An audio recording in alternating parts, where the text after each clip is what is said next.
going. Okay, so we're at Holy Apostles Orthodox Church in Beltsville, Maryland, and Dr. Geraldine Fagan is going to be giving a talk. Admiral Ammen, President Grant, and the Uncreated Light, context for our historical chapel. It's an hour-long talk. There'll be a short break halfway through. No, I can. Yeah, I'll let you know. Yeah, fine. All right. So thank you for doing the talk, Jerry. That's fine. You're very welcome. I want to add, this is a great work because it folds into my life, our life, perfectly, and I'm so grateful for your labors. Thank you. Sorry. No problem. Sitting comfortable. There we begin. Right. Can we shade that somehow? On the 3rd of June 2009, Holy Apostles Parish received a special gift, a disused Catholic chapel that is one of around 100 National Register properties in Prince George's County, Maryland. Our chapel is situated off Ammendale Road, 2 miles from the rented premises where we currently worship, in a neighbourhood also called Ammendale. The location is named after Daniel Ammen, who made his home there following the American Civil War, towards the end of an illustrious naval career in which he rose to the rank of Rear Admiral. Born in Ohio in 1820, Ammen joined the US Navy as a teenager. He traversed the world on numerous ships, reaching the Caribbean and Mediterranean seas, as well as the far northern and southern Atlantic, Indian and Pacific Oceans. During the American Civil War, Ammen took part in blockades of the Confederate coast and fought in multiple naval battles. So this is an engraving of Ammen and his crew attacking some Confederate artillery and Ammen's kit. With characteristic wry humour and modesty, he later wrote in the third person about his own exploits as commander of the gunboat Seneca during the Battle of Port Royal in 1861. After a sufficient inspection, the commanding officer of the Seneca landed with 30 armed men and hoisted the flag of the Union on the flagstaff over a small frame house near the earthworks, which had been the headquarters of the enemy. The only animate life visible was a flock of turkeys that had the good taste to remain. They strutted around in stately pride and in the belief that they were superior birds, as indeed they were. Unsurprisingly for a sailor, most of Ammen's writings similarly concern naval operations, ships, and navigation.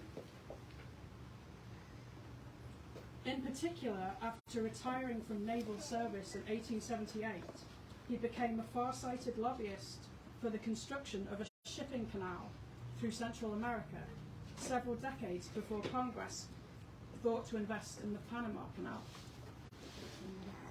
So this is an example of one of his attempts to lobby for this canal, and it's very interestingly, it says at the top, Fred Douglas Esquire with compliments of Daniel Ammen. So he was forwarding it to the famous former slave and abolitionist Frederick Douglass. Cool. So we have Ammen to thank for our property. In 1880, age 60, Ammen built St. Joseph's Catholic Chapel on his land, little imagining that many years later it would be cared for by Orthodox Christians. At that time, there were no Orthodox churches nearby. The earliest local Orthodox community, a Greek parish in downtown Baltimore, did not form until 1893. Ammen's own family background is Swiss Protestant. His paternal grandfather, Joseph Ammen, emigrated from Switzerland to America in 1749, settling in Pennsylvania. Both he and his wife, Anna Eva, were Calvinists. In 1866, however, Daniel Ammen married a Catholic lady called Zoe Atocha. This is her. Her father, Alexander Jose, was a native of Galicia in northwest Spain, and her mother, Eliza, hailed from Louisiana. Both Ammen's parents-in-law died at Ammendale and are buried in the Atocha family grave at Mount Olivet Cemetery in Washington, D.C. So too is Zoe, who died of a lung condition, aged just 42, in 1884. While 16 years her senior, Daniel Ammen, lived on until 11th of July 1898, the feast of St. Peter's and Paul in the Orthodox Church. Following a simple requiem mass at St. Paul's, now St. Augustine's Catholic Church in downtown DC, at which sailors bore his coffin, Admiral Ammen was buried in Arlington National Cemetery. That's his grave. Following the Civil War, Ammen's final 3 decades at Ammendale were a conscious move back to the land. Today filled with suburban homes and businesses, back then the whole area was open countryside, and Ammen's few neighbours were mostly labourers. When St. Joseph's Catholic Chapel was built in 1880, he and Zoe were living close by with their 5 children: Eve, then aged 13, Matilda, 10, 2 sons, Ulysses, 8, and Francis, 5, and a 3rd daughter, Carrie, aged 2. The Ammen household also included an Irish cook, Mary, and 2 young servant women named Mary and Teresa. At that time, there were few Catholic places of worship locally. There was as yet no Basilica of the National Shrine of the Immaculate Conception, no Franciscan Monastery of the Holy Land in America, and the foundation of the Catholic University of America was also still a few years away.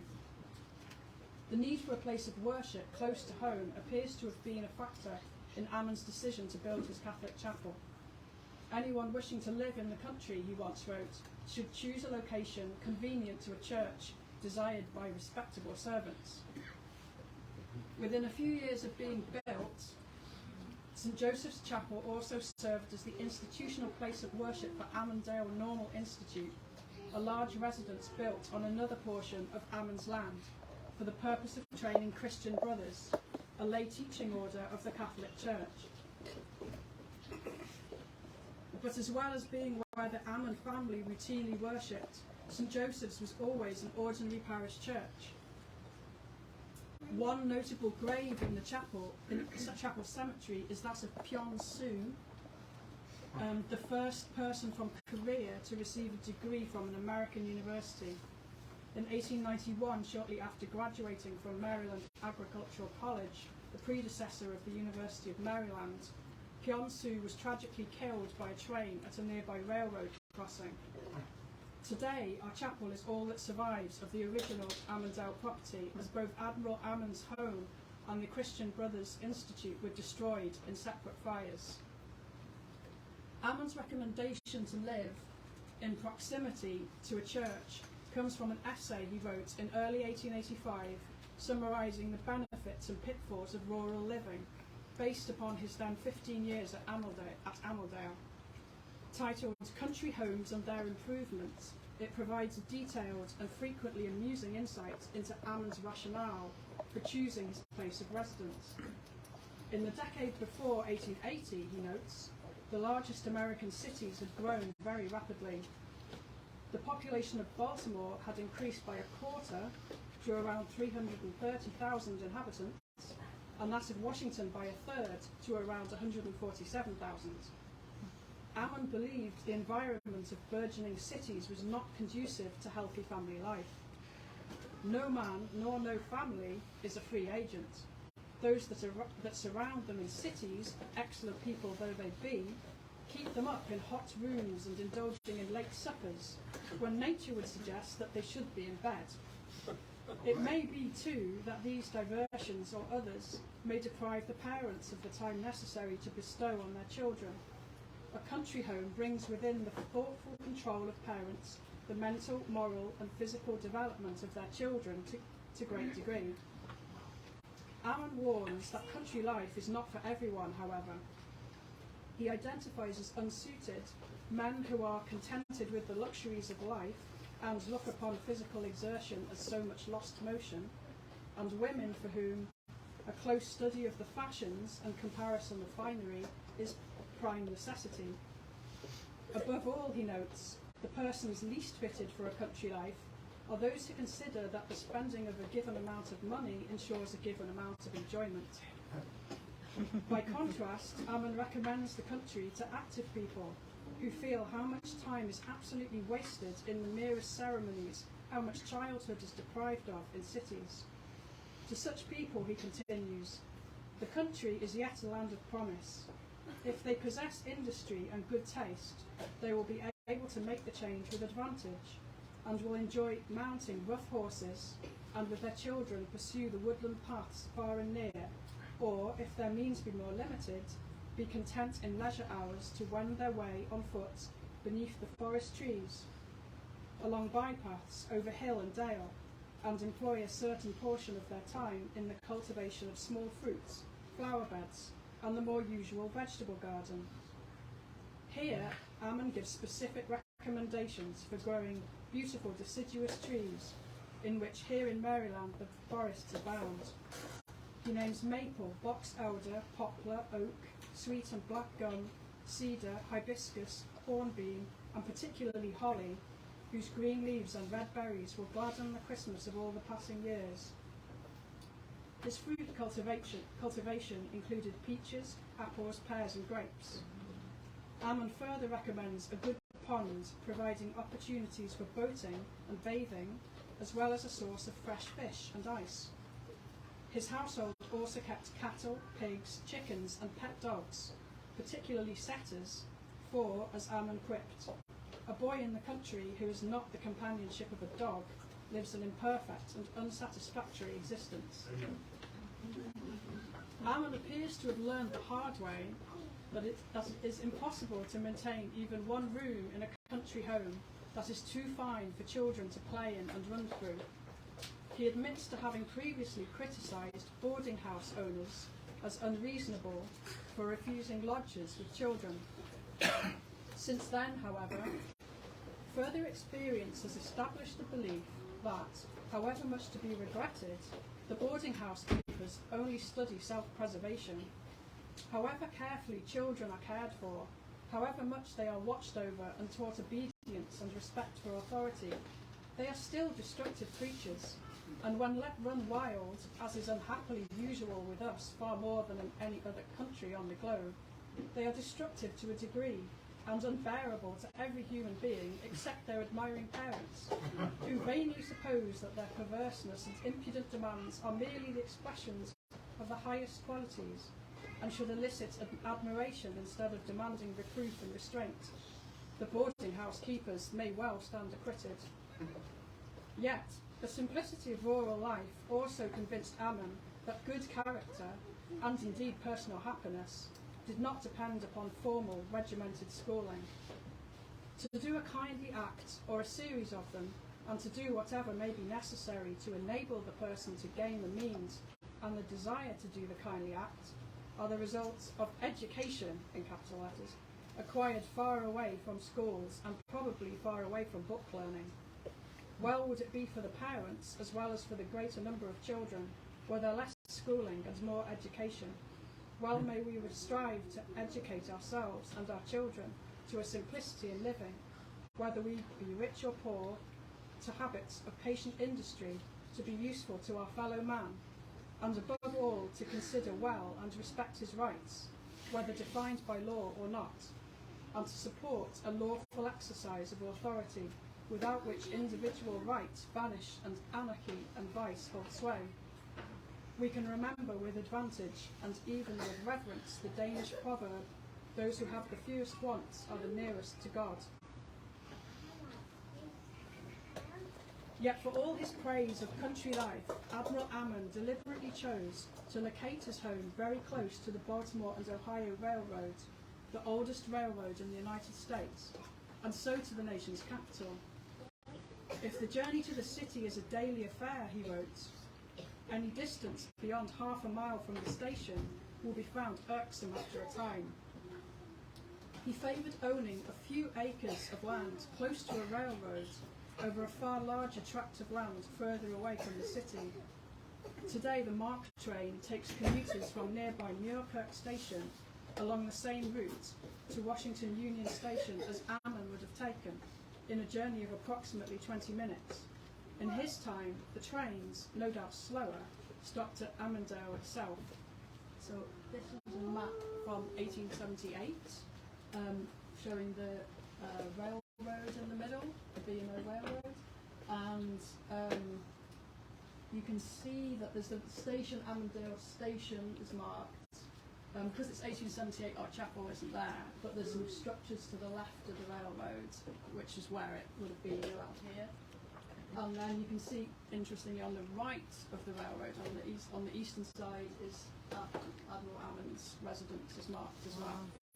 About the same distance the other side from the tracks.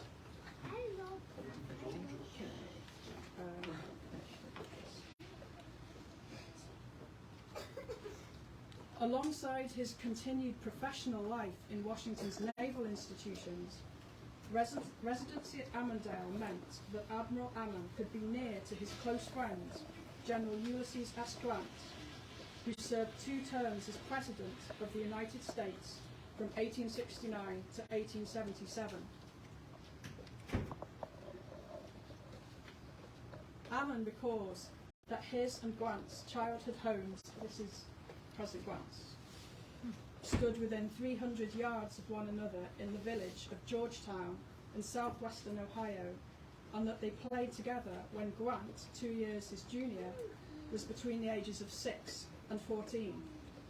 It was here, in or near White Oak Creek, a tributary of the Ohio River, that Daniel Ammen saved Grant's life in a near drowning. Ammen describes the incident thus: "When we were so small that we had the belief that in a much swollen stream there must be a superabundance of fish, we were engaged with hook and line in an attempt to catch them. He, Grant, ventured out on a barked poplar log, very slippery from the rain. In an instant his feet were in the air and he disappeared in the turbulent muddy waters. I rushed down the stream some 30 feet where it narrowed, and willows partly undermined bent over the stream nearly to the surface of the water. Out upon one of these willows I clambered quickly, and grabbing my young companion as he was borne down by the swift current, helped him reach the bank. It is not unlikely that this incident would have been entirely forgotten by me had he not worn at the time a Marseille upper garment with red stripes buttoning to the nether garment as worn by children. It seemed to me so superb that I was filled with regret that it should thus be irretrievably ruined." President Grant also remembered the incident. In a letter to Ammen dated December 1877, following both the Civil War and his 2-term presidency, he jokingly holds Ammen responsible for everything that has happened, as he tells him of a recent meeting with naval officers.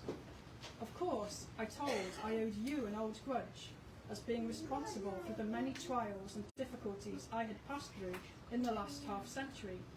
For nearly that length of time ago, you had rescued me from a watery grave. I am of a forgiving nature, however, and I forgive you."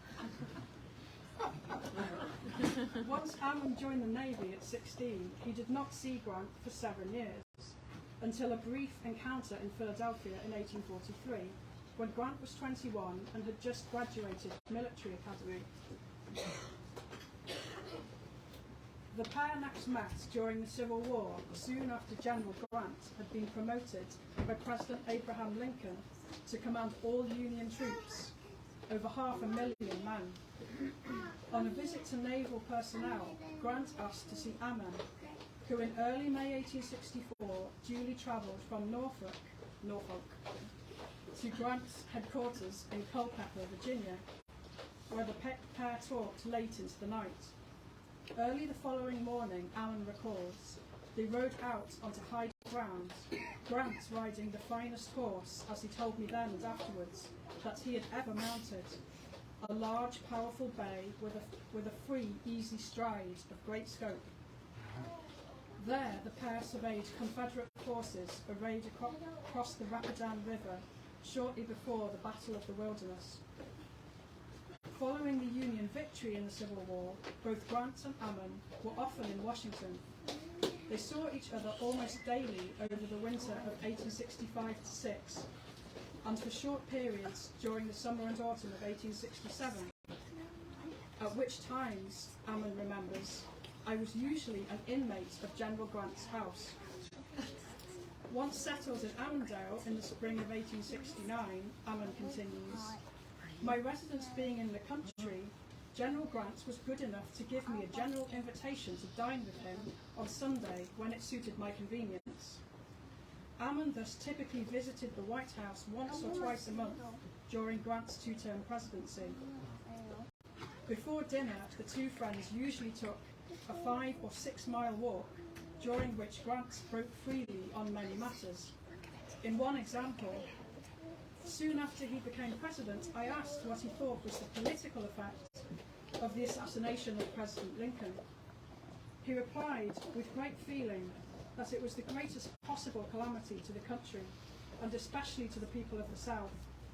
Had Mr. Lincoln lived, his great ability and tact would, he thought, have very soon reconciled and adjusted all possible differences, and the country would have been spared long years of mismanagement and misunderstanding. Relieved to be leaving the White House in early 1877, President Grant asked Ammen to accompany him to visit their childhood home in Ohio.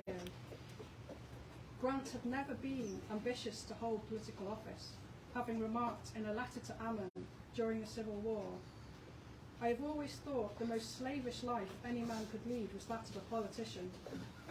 I know of no circumstances likely to arise which could induce me to accept of any political office whatever. My only desire will be, as it has been, to whip out the rebellion in the shortest way possible, and to retain as high a position in the army afterward as the administration then in power may think me suitable for. On leaving the presidency, Grant embarked from Philadelphia on an around-the-world tour, largely by steamship, that lasted almost 2.5 years.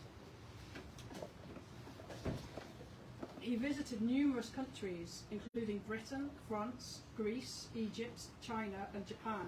This is the Grants in Egypt. Throughout this time, Grant continued to communicate with Ammen via letters in which he shared his impressions. In December 1877, for instance, Grant wrote from France, before coming here, I did not believe the French people capable of self-government. Now I believe them perfectly capable, and that they will be satisfied with nothing less. They are patient and of long suffering, but there will not be entire peace and quiet until a form of government is established in which all the people have a voice. In another letter to Ammen in March 1878, Grant wrote enthusiastically about Greece, having spent some days in Athens. Considering that there was not a house where the present city stands 45 years ago, and that the opposition of the Turks has kept them from communication with the balance of Europe except by sea, they have certainly made wonderful progress. Again writing from France in December 1878, Grant conveyed his wife's regret that Ammen's retirement to Ammendale prevented his accompanying them on their voyage in his professional naval capacity. 3 months after returning via San Francisco in September 1879, Grant met Ammen in Philadelphia. This appears to have been their last meeting before Grant's death in July 1885. An old rumour also affirms Ammen and Grant's special bonds of friendship, that President Grant's horse is buried somewhere on the Admiral's Ammendale property. Grant owned and rode many horses during his lifetime. Ammen recalls of their youth. He was fond of horses. We rode usually without a saddle, a blanket being strapped on the back of the horse and without stirrups. Frederick Dent Grant, General Grant's eldest son, confirms that one of his father's horses did retire to Ammen's farm and died there in 1878. This was not any old horse, however, but the same one General Grant had told Ammen was the finest horse that he had ever mounted when they met shortly before the Battle of the Wilderness. Frederick Grant further recalls that his father was given this horse, a stallion, during the Civil War by a gentleman in St. Louis on condition that he should never fall into the hands of a person that would ill-treat him. This gentleman similarly praised the stallion as the finest horse in the world, for he was the offspring of the then fastest thoroughbred in the United States, who also sired numerous winners of the famous Preakness Stakes. General Grant named this horse Cincinnati, and he would become his main battle charger for the remainder of the Civil War. Grant was riding Cincinnati when he met General Robert E. Lee at Appomattox to discuss the Confederate terms of surrender on the morning of 10th of April 1865. When Grant became president in 1869, he brought Cincinnati to live at the White House stables. Many depictions of Grant on horseback show him astride Cincinnati, including the Ulysses S. Grant Memorial on the west front of the United States Capitol. It comes as no surprise that Cincinnati should retire to Ammendale, as according to Frederick Grant, his father only ever permitted 2 other people to ride him, President Abraham Lincoln and Admiral Daniel Ammen. I suggest we take a break here.